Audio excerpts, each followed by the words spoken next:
Hello friends, तो आज हम एक्सप्लेन करने वाले हैं एक बहुत ही शानदार मूवी लक्की भास्कर को। तो चलिए शुरू करते हैं। मूवी की शुरुआत 29 मार्च 1992 से होती है, जहां भास्कर नाम का बैंक का कैशियर जॉगिंग कर रहा होता है। तभी उसके पास सीबीआई ऑफिसर राव आते हैं और उसे पकड़कर बैंक ले जाते हैं, क्योंकि यहाँ राव को किसी स्कैम के बारे में पता चलता है। ऐसा स्कैम जिसके बारे में हम और तुम सोच भी नहीं सकते। और ये स्कैम मगधा बैंक में हुआ है, जिसका कैशियर भास्कर होता है। यहाँ भास्कर राव को देखकर घबरा जाता है। यहीं राव भास्कर से कहता है कि तुम्हारे ऊपर एलिगेशन लगे हुए हैं कि तुमने बैंक के फंड से हेराफेरी की है और करीब 100 करोड़ का घपला किया है।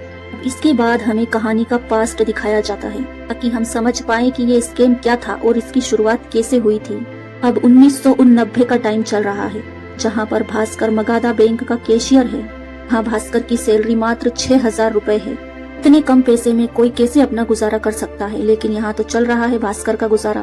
भास्कर की फैमिली में उसका एक बेटा होता है, पत्नी होती है और उसके पापा हैं, और उसकी माँ तो बचपन में ही गुजर गई थी। हम देखते हैं कि पिता बोल नहीं सकते। पत्नी का नाम सुमति है। यहाँ उसके भाई और बहन भी उसके साथ रहते हैं। अब उनकी शादी और उनके पढ़ाई का खर्चा भी भास्कर के ऊपर ही है। अब इन्हीं कर्जों के चक्कर में यहाँ भास्कर ने बैंक से लोन लिया है। यहाँ हम देखते हैं कि भास्कर का आस पड़ोस की दुकानों पर भी उधारी से काम चलता है। हाँ, हमें और कुछ भी पता चलता है, जहाँ भास्कर ने जमींदारों से भी पैसे उधार ले रखे हैं।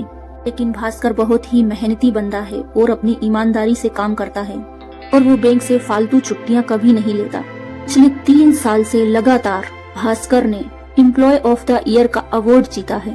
यहाँ भास्कर इतनी मेहनत सिर्फ और सिर्फ प्रमोशन के लिए कर रहा है, क्योंकि हमें पता चलता है कि बैंक में असिस्टेंट रीजनल मैनेजर की पोस्ट खाली है। अगर भास्कर को वो पोस्ट मिल जाती है तो उसकी सैलरी 12,000 हो जाएगी। तब जाकर वो अपनी फैमिली को थोड़ा अच्छे से रख पाएगा। अगले सीन में हम देखते हैं कि भास्कर बैंक के बाहर खड़ा है। हाँ, हम देखते हैं कि भास्कर गरीब लोगों के फॉर्म भरता है, जिन्हें फॉर्म भरना नहीं आते उनकी छोटी मोटी हेल्प भी करता है। इसके बदले यहाँ उसे 5 या 10 रुपए मिल जाते हैं। वहीं हम देखते हैं कि इसी बैंक में एक सब्बा नाम का आदमी भी काम करता है। सब्बा भास्कर का बहुत ही अच्छा दोस्त होता है। एक दिन सब्बा एंथनी नाम के एक आदमी को भास्कर के पास लेकर आता है, क्योंकि यहाँ एंथनी को 2 लाख रुपए का लोन चाहिए था। अगर एंथनी के पास तो बैंक को देने के लिए बदले में कुछ नहीं होता, ये भास्कर उसे लोन देने से मना कर देता है। अगर साइड में जाकर उसका दोस्त सब्बा भास्कर को समझाता है कि यार, एक बार कोशिश करने में क्या जाता है, तू लोन पास तो करवा ही सकता है। तुझे शायद पता नहीं है, एंथनी मलेशिया से सस्ते में टीवी लाकर महंगे दामों में यहाँ पर बेचता है, और उसका 2 लाख का माल पोर्ट पर फंसा हुआ है। 2 लाख के माल को हम भारत में बेचकर 6 लाख का माल कर सकते हैं। अपन को भी फायदा ही होगा। बीच एंथनी भी बोल पड़ता है, कहता है कि मैं तुम्हें क्या बताऊं, मेरे पार्टनर्स ने मुझे धोखा दे दिया है, वरना मुझे पैसों की जरूरत ही नहीं पड़ती। एंथनी भास्कर से कहता है कि मैं 1 हफ्ते के अंदर अंदर ब्याज सहित पैसा लौटा दूंगा, बस एक बार किसी तरह से पैसों का बंदोबस्त हो जाए। फिर भी हम देखते हैं कि भास्कर इसके लिए तैयार नहीं होता है, क्योंकि ये एक तरह का रिस्क था, जो कि बैंक के रूल तोड़कर लोन देने का होता है। दूसरी तरफ हम देखते हैं कि वही जमींदार जिससे भास्कर ने पैसे लिए होते हैं उधार, वही जमींदार भास्कर को बहुत ही ज्यादा खरी खोटी सुनाता है, उसको बेइज्जत करता है, क्योंकि भास्कर उसके पैसे नहीं दे पा रहा था। गुस्से में वो भास्कर का स्कूटर लेकर चला जाता है। जमींदार कहता है कि जब तुम्हारे पास पैसे हो तो स्कूटर लेकर चले जाना। यहाँ पूरे मोहल्ले के सामने भास्कर की बेइज्जती हो जाती है और उसे बहुत ही बुरा फील होता है। यहाँ हम देखते हैं कि अगले दिन भास्कर जॉब के लिए जाता है, जहाँ उसके पास टैक्सी में देने के लिए तक पैसे नहीं होते। वो पैदल पैदल दौड़कर ही अपने ऑफिस तक पहुँचता है। अभी हम देखते हैं कि भास्कर जैसे तैसे ऑफिस पहुँच गया है, तभी वहाँ उसे एक और झटका लगता है। यहाँ बैंक आते ही उसे पता चलता है कि जिस रीजनल असिस्टेंट की पोस्ट के लिए वो इतनी मेहनत कर रहा था, वो पोस्ट किसी और बंदे को दे दी गई है। भास्कर अंदर से बहुत टूट चुका था, क्योंकि भास्कर तो इसी पर डिपेंड था। उसकी सैलरी बढ़ जाती तो थोड़े उसके कर्जे कम हो जाते। उसकी इतनी मेहनत पर पानी फिर जाता है, जो कि वो लगातार 3 सालों से कर रहा था। बीच सब्बा भास्कर के पास आता है। वो भास्कर को बताता है कि रीजनल मैनेजर एक बंगाली है, इसी वजह से अपने असिस्टेंट ने रीजनल मैनेजर की पोस्ट बंगाली आदमी को दे दी है। मैंने उसका रिकॉर्ड चेक किया, उसका रिकॉर्ड तो बिल्कुल ही बेकार है। हाँ, तो भास्कर का ये सब सुनकर दिमाग ही घूम जाता है। हाँ, भास्कर गुस्से में आकर ऑफिस में कुछ चिल्ला चोट भी करता है, लेकिन उसका कोई फायदा नहीं। उसके पास एक ही रास्ता उसे नजर आता है। वो तुरंत एंथनी को कॉल करता है और अपने पास बुलाता है। वो बैंक का रिस्क लेकर 2 लाख रुपए एंथनी को दे देता है और कहता है इसमें से जितना भी प्रॉफिट होगा उसका 10% मेरा होना चाहिए, इसका 10% सब्बा का होना चाहिए। यहाँ सब्बा तो बहुत ज्यादा हैरान हो जाता है। वो सोचता है कि कैश में, वो भी 2 लाख रुपए भास्कर के पास कैसे आए। के बाद भास्कर उसे अपना प्लान बताता है। मूवी में हम देखते हैं कि अब तक तो भास्कर बैंक के साथ बहुत ही ईमानदारी से काम कर रहा था, लेकिन अब उसे ऐसा लग रहा है कि ईमानदारी से काम करने से कुछ नहीं होने वाला। इसी बीच भास्कर ने एक तरीका निकाला। भास्कर कैशियर तो था ही। अब सुबह जब भी भास्कर बैंक आता, तिजोरी से 5 या 10 लाख रुपए काउंटर पर रख लेता, ताकि जो भी लोग पैसे निकालने आए वो उन्हीं पैसों में से उन लोगों को पैसे दे दे।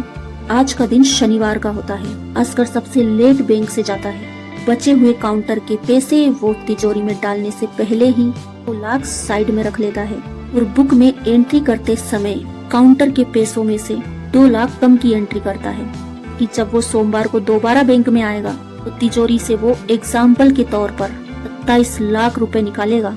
एंट्री 29 लाख की करेगा, ताकि जो 2 लाख उसने शनिवार को एंट्री में कम किए थे ते सोमवार के दिन डालकर एडजस्ट कर लेगा। इसी बीच संडे पड़ता है तो संडे के रोज एंथनी अपना माल बेचकर भास्कर को प्रॉफिट के पैसे दे देगा।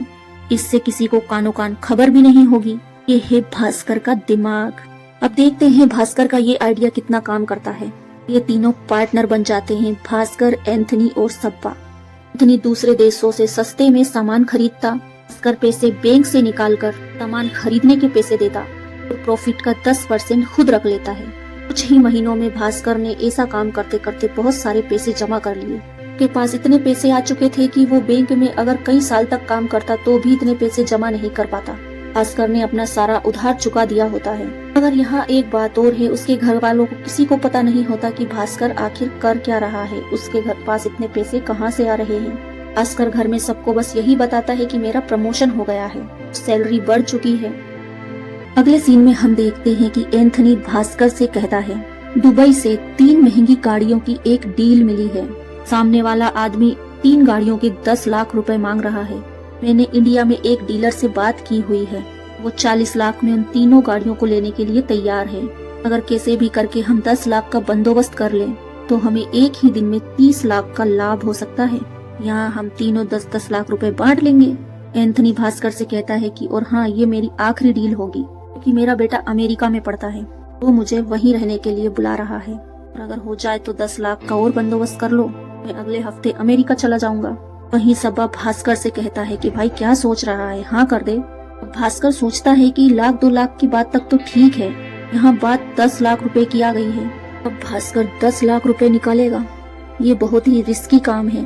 भास्कर रेडी हो जाता है।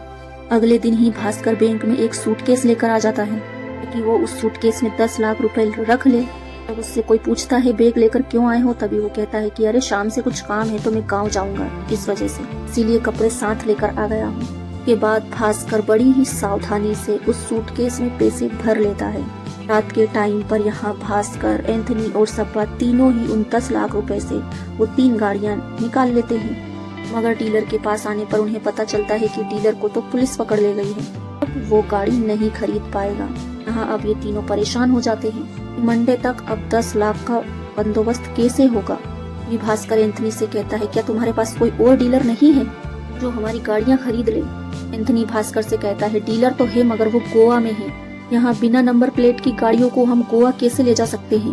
ये भास्कर के दिमाग में एक आइडिया आता है। वो एंथनी से बोलकर एक नकली नंबर प्लेट बनवा लेता है, उसे ही गाड़ी में लगवा देता है। ये तीनों कार लेकर गोवा के लिए निकल जाते हैं। रास्ते में पुलिस इन्हें रोक लेती है गाड़ी चेक करने के लिए। पीछे वाली गाड़ी में से एक नेता अपने साथियों के साथ बाहर आता है। वो नेता पुलिस वाले को फटकार लगाते हुए कहता है कि तुम्हारी हिम्मत कैसे हुई हमारी गाड़ी को रोकने की। अभी हमें पता चलता है कि यहाँ भास्कर ने कुछ भिखारियों को पैसे देकर खरीद लिया था, उन्हें नेता बना दिया था और भास्कर ने ही उन्हें ये सब ड्रामा करने के लिए कहा था।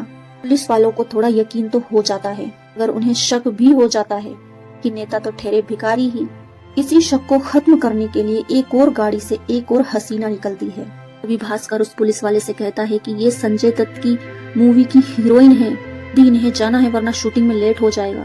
यहाँ पुलिस वाला कुछ नहीं कह पाता, उसका दिमाग ही चकरा जाता है। इस तरह से ये लोग पुलिस को चकमा देकर यहाँ से निकल जाते हैं। इस तरह भास्कर का प्लान काम कर जाता है। अब हम देखते हैं कि भास्कर लाभ कमाकर सोमवार के दिन उसी बैग में 10 लाख रुपए लेकर बैंक आ जाता है, ताकि जब तक किसी को पता चले उससे पहले ही वो सारे पैसे बैंक में वापस जमा कर दे। पर इधर तो बैंक के अंदर पुलिस पहले से ही थी। उसे देखकर तो उसके होश ही उड़ जाते हैं। सोचता है कहीं इन्हें मेरा प्लान तो पता नहीं चल गया। लेकिन थोड़ी ही देर बाद उसके जान में जान आ जाती है। तब उसे पता चलता है कि पुलिस उसके लिए नहीं बल्कि किसी और के लिए आई थी। हाँ, पुलिस रीजनल मैनेजर और असिस्टेंट के लिए आई थी। भास्कर को ऑफिस की मैडम से पता चलता है ये दोनों असिस्टेंट और रीजनल मैनेजर बिना बैंक के अप्रूवल के ही लोगों को लोन प्रोवाइड करवा रहे थे। वो अपना कमीशन ले रहे थे, इसलिए पुलिस उन्हें अपने साथ लेकर जा रही थी। अब इसी बीच भास्कर जैसे ही सूटकेस के पैसे तिजोरी में रखने वाला होता है, अभी वहाँ बैंक का जनरल मैनेजर आ जाता है, जो भास्कर के पास सूटकेस देखकर हैरान हो जाता है। वो सोचता है कि सूटकेस बैंक में क्या कर रहा है। भास्कर जनरल मैनेजर से कहता है कि सर मैं गांव गया हुआ था, वहाँ से सीधा यहाँ आ गया हूँ, इसीलिए बैग साथ में है। मगर मैनेजर तो उसकी बात पर यकीन ही नहीं करता। मैनेजर दूसरे सर से कहता है कि जरा एंट्री बुक को चेक करो, देखो कि सारे पैसों का हिसाब सही साठ है या नहीं, यहाँ पर रखे पैसे भी काउंट करो या बराबर है या नहीं। फ्रेंड्स, यहाँ आज भास्कर ने तिजोरी से 40 लाख रुपए निकाले थे, मगर उसने एंट्री 50 लाख की थी, क्योंकि सैटरडे के दिन उसे 10 लाख रुपए एडजस्ट जो करना था। अब 40 लाख तो काउंटर पर रखे हैं और 10 लाख सूटकेस के अंदर। अगर पकड़ा गया तो सीधे जेल जाएगा। हाँ, भास्कर भी डरते हुए सूटकेस खोल देता है। इसमें सिर्फ कपड़े निकलते हैं। जो दूसरा बंदा पैसे गिन रहा होता है उसे पूरे 50 लाख ही काउंटर पर मिलते हैं। पता है फ्रेंड्स, इससे पहले क्या हुआ था? भास्कर ने जनरल मैनेजर के आने से पहले ही 10 लाख रुपए निकालकर काउंटर पर रख दिए थे। इतने बड़े प्लान में छोटी मोटी गलतियों का तो बहुत ज्यादा ध्यान रखना पड़ता है भाई। मैनेजर भास्कर से माफी मांगता है। मैनेजर भास्कर से सॉरी बोलते हुए कहते हैं कि मुझे माफ कर देना, आज बैंक में जो हुआ इस वजह से मुझे किसी पर विश्वास नहीं है। यही वजह है कि मैंने तुम्हारा सूटकेस चेक करवाया। यहाँ भास्कर भी समझ जाता है कि ये तो भगवान का इशारा है उसके लिए। अब उसे ये काम बंद कर देना चाहिए। किसी दिन पकड़ा गया तो बहुत पछताएगा। अगले ही दिन भास्कर सब्बा से ये काम करने के लिए मना कर देता है। वो कहता है कि अब मैं ये फ्रॉड वाला काम नहीं करूँगा, बहुत रिस्की काम है। सब्बा भास्कर से कहता है दिमाग तो नहीं घूम गया तेरा, कितना फायदा हो रहा है हमें इससे और तू मना कर रहा है। वहीं सब्बा भास्कर से कहता है देख तुझे छोड़ना है तो छोड़ दे, मैं तो ये काम नहीं छोड़ने वाला। सब्बा कहता है कि अब एंथनी तो अमेरिका चला गया, लेकिन अब मैं ये धंधा शुरू करूंगा। मैं भी बाहर के देशों से सस्ते में सामान मंगवाऊंगा और यहाँ महंगे में बेचूंगा। भास्कर सब्बा से कहता है जो तुझे सही लगे कर, लेकिन मैं तो अब ये काम नहीं करने वाला। अब हमें पता चलता है कि अब तक भास्कर के पास लगभग 6-7 लाख रुपए तो जमा हो ही चुके थे। तभी हमें पता चलता है कि यहाँ भास्कर के भाई का एडमिशन कॉलेज के एक अच्छे से लंदन के एक अच्छे से कॉलेज में हो जाता है। कॉलेज की फीस और वहाँ रहने खाने का खर्च टोटल मिलाकर लगभग 6 लाख रुपए का खर्च बैठता है। यहाँ भाई की बहुत ज्यादा रिक्वेस्ट करने के बाद वो भाई की खुशी देखते हुए सारे पैसे अपने भाई को दे देता है। उसका भाई सारे पैसे लेकर लंदन पहुँच चुका है। हाँ, तो भास्कर वापस पहले की तरह कंगाल हो गया है। अब अगले दिन भास्कर जब बैंक जाता है तभी बैंक का चेयरमैन भास्कर को अपने पास बुलाता है। चेयरमैन भास्कर से कहता है कि देखो हमारी बैंक में भरोसा करने लायक बहुत ही कम बंदे बचे हुए हैं। जो भी इस स्कैम में जेल गए हैं उन लोगों की सीट खाली है, इसलिए तुम्हें बधाई हो मिस्टर भास्कर, आज तुम्हें प्रमोशन दिया जा रहा है। आज तुम एक जूनियर लेवल एम्प्लॉय से सीधे जनरल असिस्टेंट मैनेजर बन चुके हो। अब भैया भास्कर की तो खुशी का कोई ठिकाना ही नहीं था। सोचता है कि एक टाइम पर उसे उससे भी छोटी वाली पोस्ट नहीं मिली थी, आज उसके पास उस पोस्ट से भी ऊपर वाली पोस्ट मिल चुकी है। उसकी सैलरी 19,500 रुपए है। इसी के साथ चेयरमैन भास्कर को एक कार भी गिफ्ट करता है। भास्कर तो यहाँ फूला नहीं समा रहा था। घर पर भी भास्कर सभी को मिठाई बांटता है। सभी भास्कर के प्रमोशन से बहुत ज्यादा खुश होते हैं कि अब से इन लोगों की सारी परेशानियां खत्म हो जाएंगी। अगले सीन में चेयरमैन भास्कर से कहते हैं कि जनरल मैनेजर दूसरी ब्रांच में बिजी है, इसी वजह से यहाँ के काम तुम्हें संभालने होंगे, जैसे कि बैंक रिसिप्ट अप्रूव करना। यहाँ हम बता दें कि जिस तरह से बैंक लोगों को लोन देता है उसी तरह एक बैंक दूसरी बैंक को भी लोन देता है। यहाँ बैंक जब लोन देती है तो उसे बैंक रिसिप्ट के जरिए दिया जाता है। अब यहाँ भास्कर का मगाधा बैंक कटारी बैंक को लोन देना चाहता है। अब ये लोन मगाधा बैंक डायरेक्ट कटारी बैंक को लोन नहीं देगा, ये लोन एक ब्रोकर के पास डाला जाएगा। तो वो ब्रोकर अपने अकाउंट से ही कटारा बैंक को सारे पैसे दे देगा। इसके बाद जब कटारी बैंक को लोन चुकाना होगा तो वो सारे पैसे ब्याज के साथ उसी ब्रोकर के अकाउंट में डालेगा और वो ब्रोकर कुछ पैसे रखकर कमीशन के तौर पर बाकी के पैसे वापस मगाधा बैंक में जमा कर देगा। तो मगाधा बैंक कितना पैसा देगा, कितना लोन देगा, जो लोन मगधा बैंक किसी बैंक को देगा और लेगा, कब कैसे देगा, किस तरह से लेगा, किस ब्रोकर को पैसे दिए जाएंगे, किस ब्रोकर को पैसे लिए जाएंगे, ये सारी चीजें बैंक रिसिप्ट पर लिखी होती है। से अप्रूवल देने का काम अब भास्कर का हो चुका है और इस मूवी में जो ब्रोकर का काम कर रहा है वो है हर्ष मेहरा नाम का इंसान। तभी हम देखते हैं कि हर्ष मेहरा का एक खास आदमी सूरज भास्कर के पास आता है। हर्ष के सारे काम यहाँ सूरज करता है। सूरज यहाँ भास्कर से 2 रिसिप्ट अप्रूवल लेने के लिए आया होता है जिनकी टाइम लिमिट 2 हफ्तों की है। 2 हफ्तों में कटारी बैंक को ब्याज सहित सारे पैसे मगधा बैंक को देने होंगे। यही सूरज भास्कर से कहता है कि भास्कर सर, कभी कभी कटारी बैंक से डिले हो जाता है, थोड़ा आप लोग एडजस्ट कर लेना। इस चीज के लिए वो सूरज भास्कर को एक महंगी वाली घड़ी भी ऑफर करता है ताकि डिले होने पर भास्कर उनसे कुछ ना कहे। पर भास्कर तो यहाँ साफ मना कर देता है। भास्कर सूरज से कहता है कि मुझे टाइम पर पूरा पैसा चाहिए, इन चीजों से मुझे खरीदने की कोशिश मत करना। सूरज उनकी ऐसी बातें सुनकर वहाँ से चला जाता है। उसके जाने के बाद भास्कर हर्षा और कटारी बैंक के कागज चेक करता है। इससे भास्कर को एक बहुत ही खतरनाक जानकारी मिलती है। वो देखता है कि जब भी मगधा बैंक कटारी बैंक को लोन देने के लिए ब्रोकर हर्षा के बैंक अकाउंट में पैसा डालती है तो हर्षा वो सारे पैसे तुरंत ही ग्रो हाई नाम की कंपनी में डाल देता है। इससे भास्कर को ये पता चलता है कि एक भी पैसा बैंक रिसिप्ट का कटारी बैंक तक पहुंचा ही नहीं। तो टाइम लिमिट पूरी होने पर ग्रो हाई से ही सारे पैसे मगधा बैंक को सूद समेत मिल जाते हैं। भास्कर समझ जाता है कि ये पैसे कटारी बैंक तक नहीं पहुंचते हैं। अब भास्कर कटारी बैंक के मैनेजर से बात करता है। भास्कर को यहाँ एक और बात पता चलती है कि ये लोग तो हर्षा के हाथों पहले ही बिक चुके हैं। मतलब ये है कि कटारी बैंक के लोग मिलकर और हर्षा से के साथ मिलकर ये लोग कुछ बड़ा फ्रॉड कर रहे हैं। ये क्या फ्रॉड है ये तो हर्षा ही बताएगा। यहाँ भास्कर हर्षा के बारे में जानकारी निकालने लगता है कि आखिर वो है कौन और करता क्या है। तभी भास्कर को पता चलता है कि हर्षा स्टॉक मार्केट का राजा है, यानी कि किंग है। हर्षा किसी कंपनी के सस्ते में लाखों शेयर्स खरीद लेता है। अपने साथियों के साथ कंपनियों के कई सारे शेयर्स खरीदने के बाद उसके साथी तब तक शेयर खरीदते हैं जब तक कि शेयर्स की कीमत बढ़ न जाए। जैसे ही शेयर्स की कीमत और ज्यादा बढ़ती है वो सारे शेयर्स को बेच देते हैं। अब ऐसा करने के लिए बहुत सारे पैसे की जरूरत होती है और बैंक रिसिप्ट से जो पैसे आते हैं हर्षा कटारी बैंक का नाम लगाकर सारे पैसे रख लेता है। उन्हीं पैसों से वो सस्ते शेयर्स को महंगे दामों में बेचता है। जो प्रॉफिट होता है वो वही पैसा मगधा बैंक को कटारी बैंक के नाम से वापस कर देता है। क्योंकि यहाँ बहुत बड़ा स्कैम चल रहा है। ऐसा कर करके यहाँ हर्षा ने कई करोड़ों रुपए कमा लिए होते हैं। ये सुनकर तो भास्कर को जोरों का झटका लगता है। भास्कर सोचता है कि इतना बड़ा स्कैम इतनी आसानी से किया जा सकता है, किसी को खबर तक नहीं है। अब भास्कर सोचता है क्यों ना मैं भी हाथ साफ कर लूं थोड़े। अगली बार सूरज इस भास्कर के पास अप्रूवल लेने के लिए अच्छे अमाउंट का चेक लेकर आता है कि अब सूरज को भी पता चल चुका था कि ये लोग जो स्कैम कर रहे हैं वो भास्कर जान चुका है। अगर ये किसी को बताएगा तो उसी पर मुसीबत होगी, इसीलिए वो पैसों के बदले भास्कर को खरीदना चाहता है। भास्कर सूरज से कहता है कि अगर तुम मुझे खरीदना चाहते हो तो इसकी कीमत मैं खुद लगाऊंगा। भास्कर सूरज से कहता है कि मुझे सिर्फ तुमसे 2 चीज चाहिए। एक तो ये कि बैंक रिसिप्ट का 1% पैसा मेरा होगा।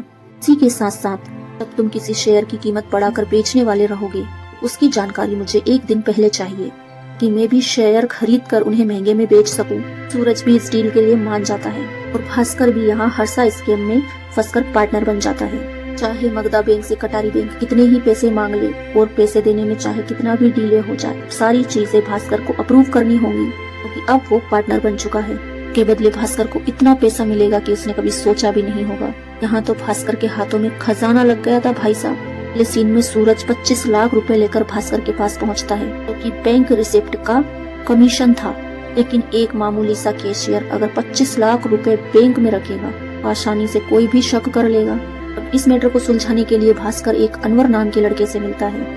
अनवर यहाँ ब्लैक मनी को व्हाइट मनी करने का काम करता है। कमीशन में मिले सारी ब्लैक मनी को व्हाइट मनी में बदलना होगा वरना पुलिस का शक सीधा भास्कर पर जाएगा। यहाँ अनवर भी थोड़ा बहुत कमीशन पाने के लिए भास्कर को लॉटरी के टिकट का आइडिया देता है।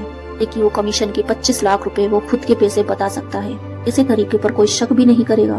भास्कर अनवर को पैसे देकर विनिंग नंबर वाला कार्ड खरीद लेता है, जिसकी कीमत 25 लाख रुपए होती है। कि अपने खुद के ही 25 लाख रुपए भास्कर लॉटरी में लगाएगा और वो उसी को जीत लेगा। ब्लैक मनी हो जाएगी वाइट और किसी को शक भी नहीं होगा। लोग यही सोचेंगे कि भास्कर की तो लॉटरी लगी हुई है। अगले ही दिन पूरे मोहल्ले में ये शोर मच जाता है कि भास्कर ने 25 लाख की लॉटरी जीती है। अब लॉटरी के कुछ पैसे कटने के बाद यहाँ 17,50,000 रुपए भास्कर के पास आ जाते हैं। अब भास्कर ये सारे पैसे सूरज के बताए हुए शेयर्स पर लगाकर इससे कई सारा प्रॉफिट कमाएगा। भास्कर ऐसा ही करता है। इससे भास्कर को एक ही दिन में 69 लाख का प्रॉफिट होता है। यहाँ भास्कर के पास तो पैसों का भंडार हो जाता है। यहाँ भास्कर अपनी बहन की शादी में पूरे ही 69 लाख रुपए खर्च कर देता है। वो गाड़ी खरीद लेता है, ज्वेलरी खरीद लेता है, ऐसा कि कभी भास्कर सपने देखा करता था। और भास्कर लोगों को यही बताता है कि उसने लॉटरी से जीते हुए पैसों को शेयर मार्केट लगाकर उनसे प्रॉफिट कमाया है। तो अगले सीन में अनवर भास्कर से कहता है कि पैसे तो काफी हम ब्लैक मनी को व्हाइट बना रहे हैं, लेकिन हर बार लॉटरी का नाम नहीं ले सकते वरना लोग शक करेंगे। अनवर भास्कर को एक नकली कंपनी खोलने का आइडिया देता है। उसके माध्यम से हम प्रॉफिट दिखाकर ब्लैक मनी को व्हाइट मनी कर लेंगे। अब यही रीजन से भास्कर सुमति के नाम पर एक अचार की अच्छी सी बड़ी सी शॉप खोल लेता है और वो सुमति को बताता है कि उसके अचार इंडिया के बाहर भी एक्सपोर्ट हो रहे हैं। से इन लोगों को काफी ज्यादा मुनाफा हो रहा है। अचार के बिजनेस से जो प्रॉफिट हो रहा है उसका नकली अकाउंट बनाकर 1000 के प्रॉफिट को भास्कर लाखों में बदल देता है। देखते ही देखते भास्कर के पास कुछ ही महीनों में लगभग 50 करोड़ रुपए जमा हो जाते हैं। इतना पैसा आ गया है भाई साहब, तो घमंड तो आना लाजमी है। यहाँ भास्कर अब शराब की लत लगा चुका है। के साथ साथ भास्कर अब किसी से अच्छे से बात नहीं करता, सबसे बदतमीजी से पेश आता है कि जो इतने सालों से गरीबी का उसके अंदर भरा पड़ा है वो सब निकल रहा था। इसका ऐसा व्यवहार सुमति को परेशान कर देता है। हाँ, सुमति भास्कर से कहती है मुझे इतना पैसा नहीं चाहिए, मुझे तुम्हारा प्यार चाहिए। ऐसे ही एक दिन कटारी बैंक का मैनेजर भास्कर से मिलने आता है, जहाँ बातों ही बातों में बैंक रिसिप्ट की बात निकल जाती है। यहाँ कटारी बैंक का मैनेजर बैंक रिसिप्ट को देखकर घबरा ही जाता है। कटारी मैनेजर कहता है कि मैं तो बैंक रिसिप्ट सिर्फ 4-5 करोड़ का ही लेता था, 100 से 150 करोड़ का रिसिप्ट कैसे बन गया, पर तो मैंने साइन तक नहीं किया है। अब यहाँ भास्कर के पैरों तले जमीन ही खिसक जाती है। का मतलब तो ये था कि हर्षा नकली बैंक रिसिप्ट बनाने का काम भी करता है। भास्कर अब तक ये सोच रहा था कि कटारी बैंक भी इन सब में इन्वॉल्व है, लेकिन ऐसा नहीं है। यहाँ हर्षा तो हर काम नकली कर रहा था। ने कटारी बैंक की नकली रिसिप्ट बनाई और मैनेजर की नकली सिग्नेचर की भी रिसिप्ट भास्कर को दे दी, जिसे असली समझकर भास्कर ने अप्रूवल दे दिया। और अब ये स्कैम बाहर आ गया तो हर्षा तो जेल जाएगा ही। नकली बैंक अप्रूवल और सिग्नेचर करने के लिए भास्कर और कटारी बैंक का मैनेजर भी जेल की हवा खाएंगे। इसी टेंशन में कटारी बैंक के मैनेजर को आ जाता है हार्ट अटैक। मैनेजर वहीं मर जाता है। इधर भास्कर सूरज पर चिल्लाते हुए कहता है कि तुमने मुझे ये सब कुछ पहले क्यों नहीं बताया कि ये बैंक रिसिप्ट, ये सिग्नेचर सब झूठे हैं। तुम्हारी वजह से मैं भी इस स्कैम में फंस चुका हूँ। और सूरज कहता है कि कुछ भी चीज मुफ्त में नहीं मिलती, कोई ना कोई कीमत तो चुकानी ही पड़ती है। अब तुम्हारी भलाई इसी में है कि तुम ये खेल खेलते जाओ और प्रॉफिट कमाते जाओ। इसमें हम दोनों का फायदा है, वरना तुम भी जेल जाओगे और हम भी जेल जाएंगे। फैसला तुम्हारा है। अगले सीन में भास्कर देखता है कि यहाँ सब्बा को किसी गलत आरोप में जेल में डाल दिया गया है। यहाँ सब्बा का बिजनेस भी खत्म हो चुका है। उसे बेल कराने तक के उसके पास पैसे नहीं बचते। के साथ साथ सुमति की माँ भास्कर से कुछ पैसे की मांग करती है ताकि उसका बेटा कोई बिजनेस खोल सके। यहाँ सुमति अपनी माँ पर भड़क जाती है, क्योंकि जब भास्कर और वो गरीबी के दौर से गुजर रहे थे तब उसकी माँ ने उसका बिल्कुल साथ नहीं दिया था। सुमति यहाँ से गुस्से में जाने लगती है। तभी उसकी माँ कहती है कि तेरा ये जो अचार का बिजनेस चल रहा है ना, ये आइडिया भी मैंने ही दिया था, क्योंकि मैं नहीं सिखाती तो तू अचार कहाँ से सीखती। आज जब अपने भाई की हेल्प करने की बारी आई तो तू हमसे पीछा छुड़ा रही है। माँ की ऐसी कड़वी बातें सुनकर सुमति अपनी दुकान को ही तोड़ डालती है, क्योंकि उसे किसी का एहसान नहीं चाहिए था। अब इन सभी चीजों से भास्कर भी बहुत ज्यादा परेशान हो चुका था। तब हम देखते हैं कि उसके पिता पहली बार भास्कर को अपने रूम में बुलाते हैं। यहाँ हमें पता चलता है कि उसके पिता बोल भी सकते हैं। उससे तो हम सोच रहे थे कि उसके पिता गूंगे हैं। घर वाले सभी हैरान कि अरे ससुर जी की तो आवाज वापस आ गई। भास्कर के पिता उसे समझाते हैं कि बेटा देखो, मैं एक चार्टेड अकाउंटेंट रह चुका हूँ, मुझे तेरा ये स्कीम पता चल गया है, इसीलिए मैं तुझे समझा रहा हूँ कि सब कुछ छोड़ दे, ना आगे कुछ हाथ नहीं लगेगा। इंसान किसी भी खेल का कितना ही अच्छा खिलाड़ी क्यों ना हो जाए, ये मैटर नहीं करता, वो खेल कैसे खत्म करता है ये मैटर करता है। पिताजी की बातों को भास्कर बहुत ही अच्छे से समझ जाता है। उसे अच्छे से समझ आ गया था कि उसने पैसा बहुत कमा लिया, अगर वो आगे ऐसा ही करता रहा तो वो एक दिन बर्बाद हो जाएगा। तब भास्कर ने लगभग 100 करोड़ रुपए कमा चुका था। अब भास्कर सूरज की बैंक रिसिप्ट अप्रूवल देने से मना कर देता है। सूरज से कहता है कि अब मैं ये गलत काम नहीं करूंगा। इसी के साथ साथ वो उन सभी लोगों से माफी मांगता है जिन लोगों से उसने बदतमीजी से बात की थी। उन लोगों की हेल्प भी करता है। ये सब देखकर सुमति अपने पति से बहुत ज्यादा खुश होती है और इनके रिश्ते भी अच्छे हो जाते हैं। सारी चीजें सूरज से बर्दाश्त नहीं होती और वो जनरल मैनेजर से इसकी भास्कर की शिकायत कर देता है। हाँ, मैनेजर भास्कर पर चिल्लाता है कि तुम सूरज की बैंक रिसिप्ट अप्रूवल क्यों नहीं कर रहे हो, तुम्हें अपनी नौकरी प्यारी है तो जल्दी से साइन करो। लेकिन तभी भास्कर यहाँ अपना रिजाइन लेटर दे देता है। वो जनरल मैनेजर से कहता है कि तुम ही अब इस काम को किसी और से करवा लो, मुझे नहीं चाहिए ये जॉब। अब हम प्रेजेंट में देखते हैं जहाँ पर राव 100 करोड़ स्कैम के बारे में भास्कर से जानकारी लेने के लिए आया था। भास्कर ने उसे सारी कहानी बता दी होती है। राव भास्कर से कहता है इतनी सफाई से तुमने स्कैम कर लिया, एक सबूत तक नहीं छोड़ा जेल जाने का, अगर मैं तुम्हें तब भी जेल भेज सकता हूँ। मैं तुम्हारे बारे में इनकम टैक्स वालों को बता दूंगा, वो लोग रेड मारकर सारा पैसा जब्त कर लेंगे, तुम हमेशा लगाते रहना जेल के चक्कर। यही राव भास्कर को एक आइडिया देता है, लेकिन तुम्हारे पास बचने का एक तरीका है, तुम्हारे पास जो 100 करोड़ रुपए हैं वो हर्षा के अकाउंट में ट्रांसफर कर दो, लेटर में यहीं पर बंद कर दूंगा, आराम से अपनी जिंदगी जी लेना, हम सब कुछ संभाल लेंगे। अब यहाँ भास्कर को समझ आ जाता है कि ये सारा प्लान हर्षा का किया हुआ था। से तो भास्कर के 100 करोड़ रुपए चाहिए। इस काम में मगधा बैंक और जनरल मैनेजर भी शामिल है। मगधा बैंक का चेयरमैन और जनरल मैनेजर भी शामिल है कि ये लोग बलि का बकरा यहाँ भास्कर को बनाने वाले थे। ये सब देखकर भास्कर चेक पर सिग्नेचर कर देता है। हाँ, भास्कर खुशी खुशी उस चेक पर सिग्नेचर कर देता है क्योंकि उसे उसका परिवार बहुत ज्यादा प्यारा है, इन पैसों से तो कहीं ज्यादा।